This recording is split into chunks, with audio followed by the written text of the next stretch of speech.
You don't have purses in your gun safe, do you? I mean, there are purses in a safe that could also hold guns. Okay, it's a versatile safe. All right, we got to stop talking before I have to fire both of you. Let me go to Louie Gohmert. Louie Gohmert, the great congressman from the great state of Texas.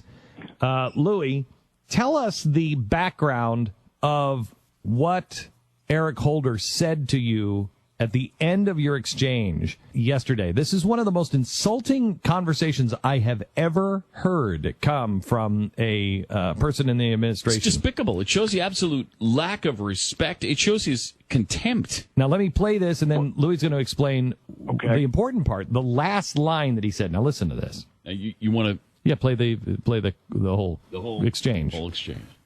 Yeah, that would be... That's what he's on for, is that exchange. Here it is. Well, I think what we promised to do is to provide you and your staff with... Sir, I've read you what your department promised, and it is inadequate, and I realize that contempt is not a big deal to our Attorney General. Listen to this. But it is important that we have proper oversight. Don't even go there, buddy. You don't want to go there, okay? I don't want to go there? That's a threat. About the contempt? You should not assume that that is not a big deal to me. I think that it was inappropriate. I think it was unjust. But never think that that was not a big deal to me. Don't ever think that. Well, I'm just looking for evidence. Schoolyard normally bully. we're known by our fruits, and there have been no indications that it was a big deal because your department has still not been forthcoming in producing the documents that were the subject of the contempt. Well, let me move on. There have been other questions asked about the documents that we were prepared to make available then, we're prepared to make available now, that would have obviated the whole need. This was all about the gun lobby and a desire to have... So we've been trying to get to the bottom of Fast and Furious where people died, where at least a couple hundred Mexicans died, and we can't get the information to get to the bottom of that. So I don't need lectures from you about contempt. And I don't need lectures from you either. It is very difficult to deal with asking questions. As a former judge, I'd never have asked questions of someone who's been held in contempt. Well, let me ask you. The time of the gentleman has expired. Unfortunately. The chair recognizes the gentleman. Asparagus. Okay, so he says, good luck with your asparagus. We didn't know what this meant. We had to go back and look this up from a year ago. Louie, what is it? Well, in 2011 is when we started requesting documents for the Holy Land Foundation trial that you're very familiar with. Oh, yeah. Largest terrorist funding prosecution in American history. And they provided thousands and thousands of documents to the defendants, to their attorneys. The Fifth Circuit opinion references 9,600 summaries of transcripts of wiretaps or conversations that were taped. We haven't gotten any of that. All they got, they sent me a letter this year after a last letter in June of last year asking for the documentations for the third year I'm asking for. And as I said in a prior hearing, look, you gave these documents to people convicted of terrorism. You can surely give them to Congress, because he was saying, well, some of them are classified, this kind of thing. Well, that was outrageous, and we had a very heated exchange last year. And I know you had there's a writer with the Blaze that said I bungled the line, and obviously he didn't understand. But Percy Foreman was a very, very liberal criminal defense attorney, but he was incredible in the courtroom. And when somebody started attacking his integrity, he stood up and said, I object. He's casting aspersions on my asparagus, and people would scratch their heads. But it brought down the level of the rancor. And it was intentional. So I was using a Percy Foreman line from criminal trials back probably 50 years ago. And so this is something that our Attorney General would know. Well, I said that when he was casting aspersions upon my character back a year ago, and so that's when I tried to tone it down and said, hey, he's casting aspersions on my asparagus.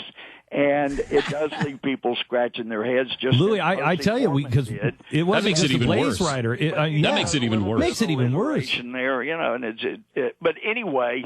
But so he held that for almost a year, Louie, right? The only encouraging thing is, y'all, he called me his buddy, and that warms my heart. Yeah. Okay, so Louie, hang on just a second. What we got out of this was, first of all, for him to say, "Don't go there, buddy." Yep. When we heard, what was her name that said to the military, Feinstein, yeah. "Don't call me ma'am. I worked hard for this title."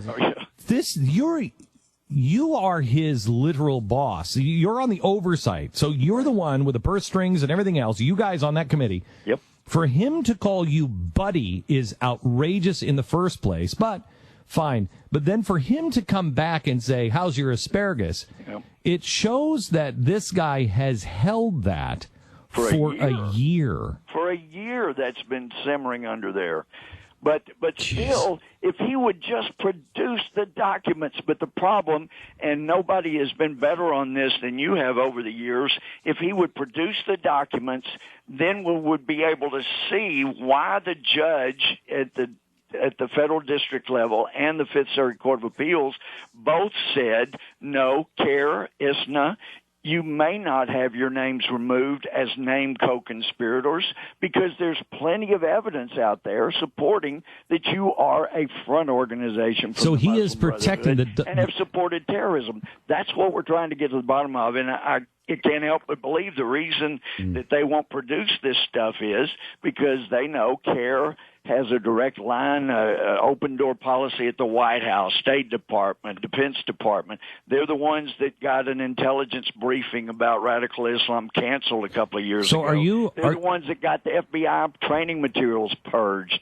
So they have this great relationship with the administration, and if the people of America ever see the evidence that apparently is out there, and I had somebody formerly in the Justice Department tell me they put all of that on discs and sent it to an Illinois Justice Department office so they can surely send it to us. They just don't want us to see the documents they provided to terrorists.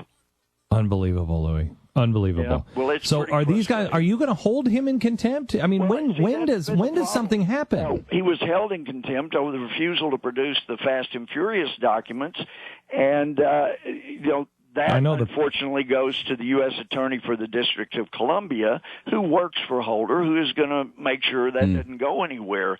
So the only other alternative, really, effectively, is not to. I would never want to defund law enforcement and the good that it's doing in protecting the country, but you sure can start defunding the administrative offices over there until they comply with the request. So will you guys subpoenas? Will you guys do that? They haven't. Will you do that, Louie? Well, I would, but I'm not the chairman of committee, and who's the chairperson? Like that would happen without the speaker's approval. And the speaker has not wanted to be that forceful in having that kind of showdown. That's the problem. But we have got to get Jonathan Turley said, we're at a tipping point. We either lose this place or keep it. As you point out, Franklin said, a republic if you can keep it. Well, if we keep on like this, we won't. We have to avoid allowing the executive branch becoming the branch. I will tell you, Louie, I heard this exchange, and the vitriol and the hanging on to something for a year. This is a very dangerous man with this kind of power. He's a very dangerous man. Well, and look what he did to D'Souza. I mean, look what they have done to people who have had the nerve to disagree with them.